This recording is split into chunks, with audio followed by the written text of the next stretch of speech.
Olá, sejamos todos muito bem-vindos, muito bem-vindas a mais um episódio do podcast da Reunião de Estudos do Evangelho do Grupo Espírita Irmão Aura. Estamos hoje no capítulo 14 do livro Jesus e Atualidade, de Joana de Ângeles, psicografia de Divaldo Franco. E no capítulo 14, intitulado Jesus e Posses, juntinhos, eu e você, daqui a pouco, refletiremos na importância do ter. Talvez seja um dos assuntos mais fundamentais. Chega, não vou dar spoiler. Segura aí, daqui a pouquinho a gente fala. Mas o assunto é realmente importante. Tanto é que nós fizemos questão de reunir uma bibliografia complementar que está aí descrita na descrição do nosso podcast.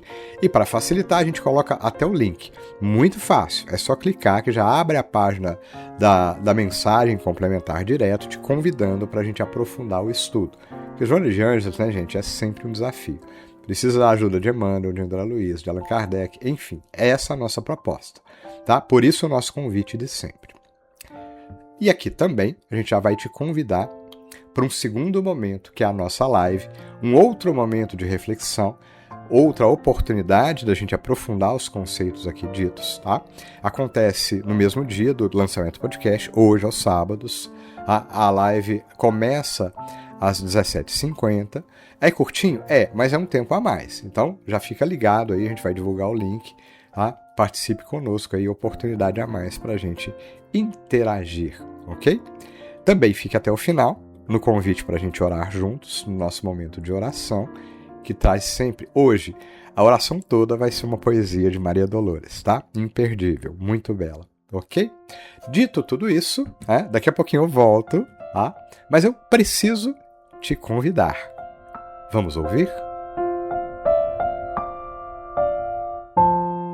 Olá, sejam todos muito bem-vindos. O tema que nos reúne hoje é de uma atualidade vibrante, embora suas raízes estejam no Evangelho de 2 milênios atrás. Vamos refletir sobre Jesus e Posses, baseados no capítulo 14 da obra Jesus e Atualidade, psicografada por Divaldo Franco, onde o espírito de Joana de Ângeles disseca a nossa relação com os bens materiais. Nossa proposta é entender por que o ter tantas vezes se sobrepõe ao ser e como podemos transformar o peso da posse na leveza de virtudes. Para isso, contaremos também com as vozes de Emmanuel, André Luiz, Irmão X e as bases do Livro dos Espíritos. Joana de Ângeles inicia seu diagnóstico de forma bem direta, dizendo assim: o apego aos bens materiais torna-se uma jaula que aprisiona o possuidor distraído, que passa a pertencer àquilo que supõe possuir. Percebam a profundidade dessa inversão. O objeto possuído passa a ser o senhor e o homem seu escravo. Segundo a autora, esse fenômeno causa aflição pelo medo da perda, pela ânsia de acumular e pela angústia diante da morte, que ela descreve como uma circunstância de ter que deixá-los, os bens, ante a iminência da morte, sempre presente na vida. Essa fixação no material não é apenas um erro de cálculo financeiro, mas um desvio psíquico. Joana afirma que essa conduta intoxica de orgulho e prepotência a criatura, que se crê merecedora de privilégios e excepcionais deferências. O resultado mais grave, porém, é o isolamento emocional. Ela descreve que o apego, aí abre aspas, enrijece os sentimentos que perdem a tônica da solidariedade, da compaixão e da caridade, olvidando-se dos outros para pensar apenas em si. Ao investigarmos a causa desse endurecimento, chegamos à chaga da sociedade. Esse termo é do Livro dos Espíritos, onde na questão 913, aliás, eles dão uma série de questões, se não me engano, de 913 a 917, todas elas sobre o egoísmo. Então, na questão 913, os instrutores espirituais são taxativos. Dizem assim: temo-lo dito muitas vezes, o egoísmo, referindo-se à pergunta de Allan Kardec sobre a principal chaga da humanidade.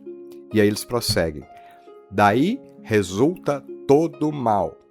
Estudai todos os vícios e vereis que no fundo de todos há egoísmo. Eles, os espíritos, nos alertam que não adianta combater os sintomas se não atacarmos o mal pela raiz, destruindo a sua causa. Emmanuel, no livro Passos da Vida, complementa essa ideia mostrando que as coisas do mundo são neutras. O problema é a sombra que projetamos sobre elas. Ele escreve: não é o ouro que se avilta, é a sombra do egoísmo em forma de avareza. Não é a propriedade que encarcera, é a sombra do egoísmo em forma de ambição. Não é o poder que perturba, é a sombra do egoísmo em forma de tirania. Emmanuel nos convida a observar a natureza, onde a lei do uso é pautada pela simplicidade e ponderação. Ele usa o exemplo da árvore que produz milhares de frutos, mas absorve da terra apenas o indispensável à sua própria existência.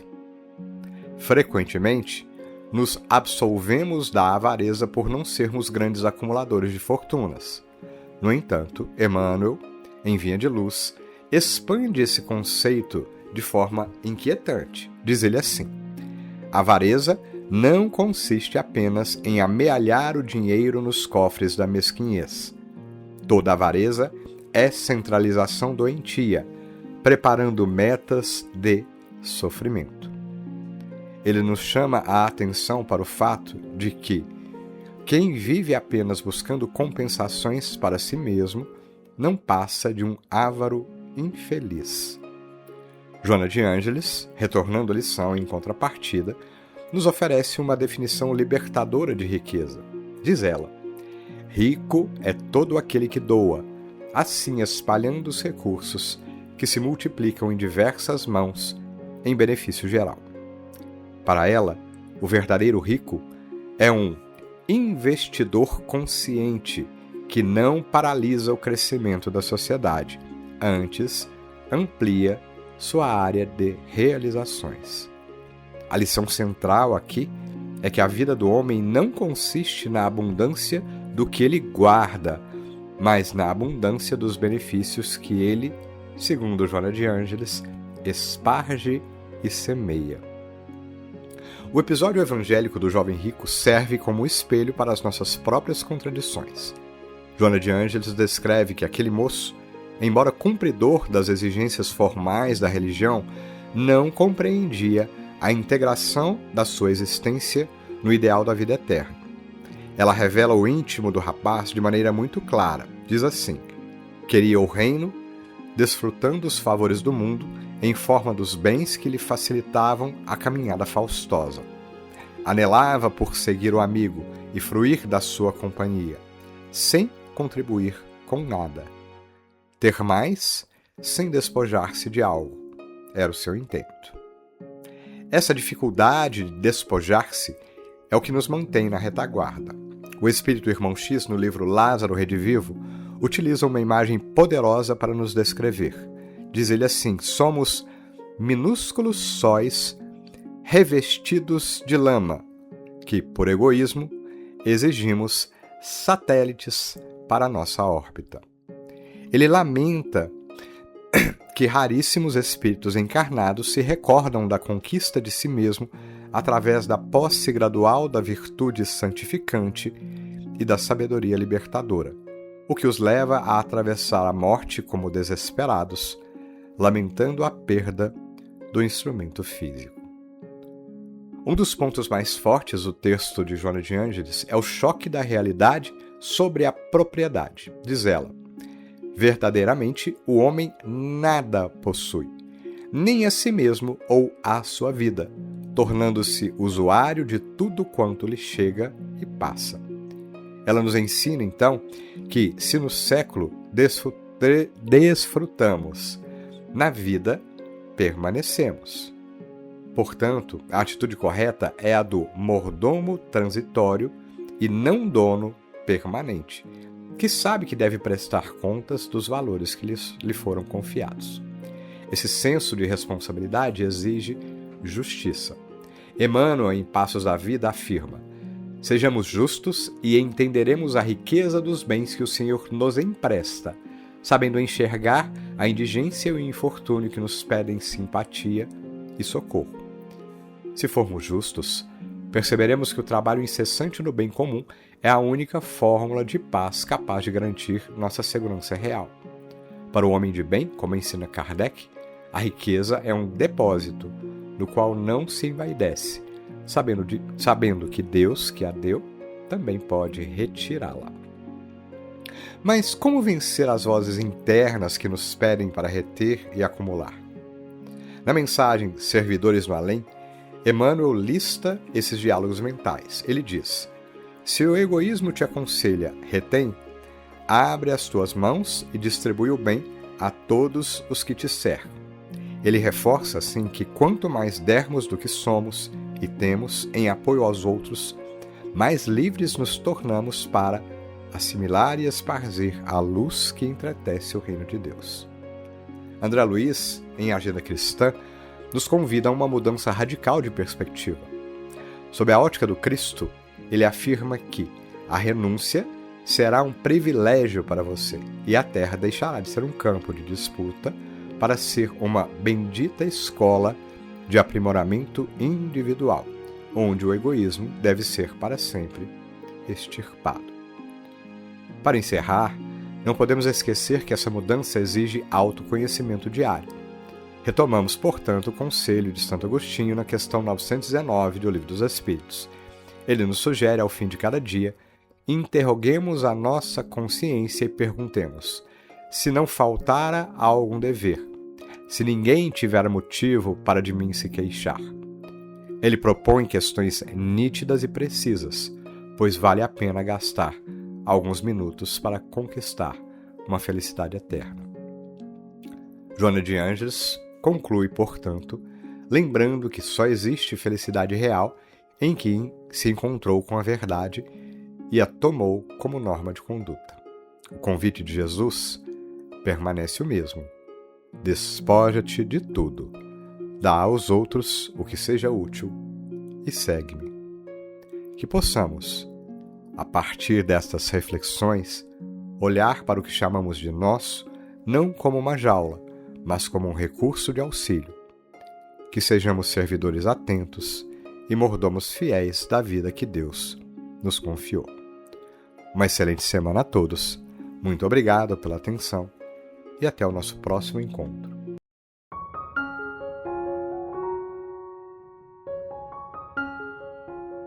Te convidamos, em nosso momento de oração de hoje, a meditar conosco na poesia Minutos de Deus, de Maria Dolores. Basta às vezes perguntas a uma boa: qual a razão do sofrimento? Por que a treva da angústia na pessoa?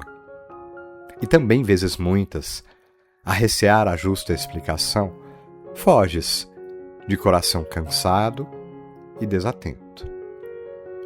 Enquanto podes fazer isso, satisfazendo a impulso vão, ausentas-te dos quadros de amargura, como quem busca o reboliço para esquecer o assombro e a inquietação que observas nos outros, de alma triste e insegura, quando colhidos pela provação.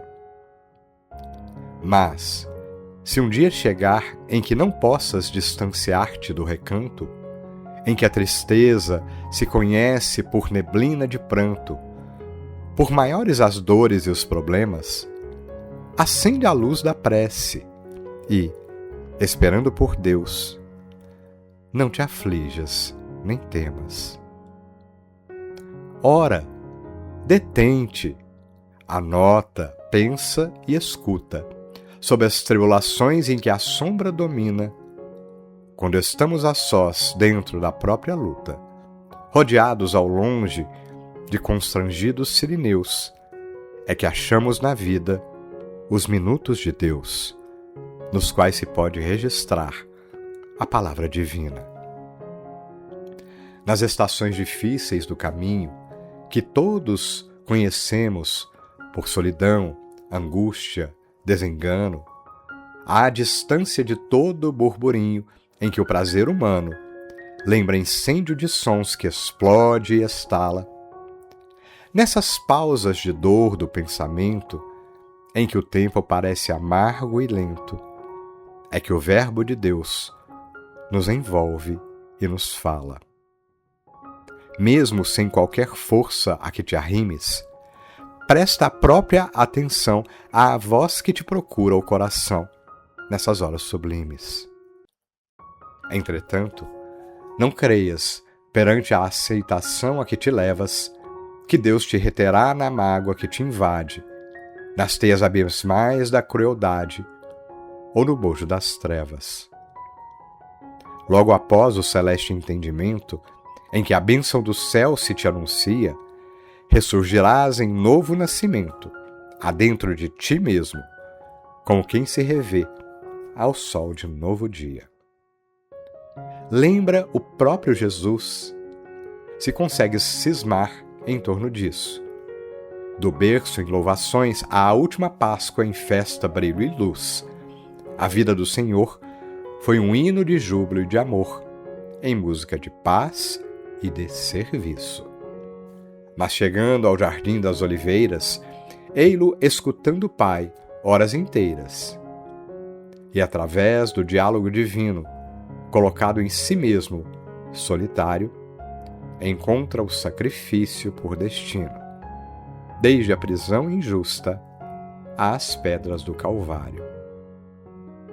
Entretanto, depois da renúncia suprema, qual se guardasse em si o fel da humana escória no suplício final, perante a multidão, fez-se o Cristo imortal do amor e da vitória, na divina luz da ressurreição.